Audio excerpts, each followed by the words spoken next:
نحمده ونستعينه ونستغفره ونؤمن به ونتوكل عليه ونعوذ بالله من شرور أنفسنا ومن سيئات أعمالنا من يهده الله فلا مضل له ومن يضلله فلا هادي له ونشهد أن لا إله إلا الله وحده لا شريك له ولا وزير له ولا مشير له ولا معين له وصل على سيد الرسل وخاتم الأنبياء المبعوث إلى كافة للناس بشيرا ونذيرا وداعيا إلى الله بإذنه سراجا منيرا.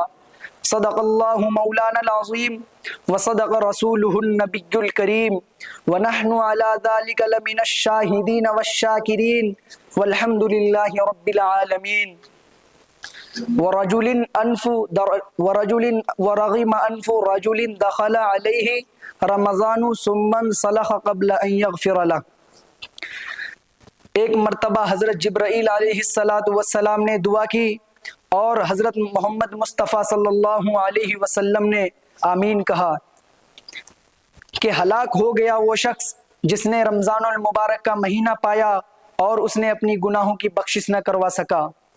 یہ حدیث ہمیں یہ اشارہ کرتی ہے کہ رمضان المبارک کا مہینہ اللہ کی رحمت کا سمندر ہے.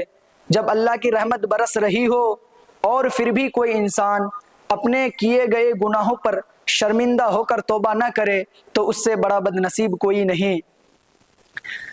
فرمایا ہمارے نبی صلی اللہ علیہ وسلم نے اولہ ورحمتہ واوسطہ مغفرتہ وآخرہ عتق من النار. فرمایا کہ رمضان المبارک میں 3 عشرے ہیں. پہلا عشرہ رحمت کا ہے، دوسرا عشرہ مغفرت کا اور تیسرا عشرہ دوزخ کی آگ سے پناہ مانگنے کا ہے. خاص طور پر دوسرا عشرہ استغفار کا ہے جو 11 سے 20 دن تک کا ہے.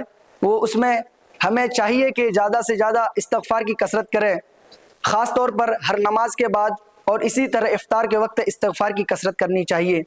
خلاصہ یہ ہے کہ گناہ کتنے ہی بڑا کیوں نہ ہو اللہ کی رحمت اس سے بڑی ہے. دعا ہے کہ اللہ تعالی ہم سب کو زیادہ سے زیادہ استغفار کی کثرت کرنے کی توفیق عطا فرمائے. وآخر دعوانا الحمد للہ رب العالمین.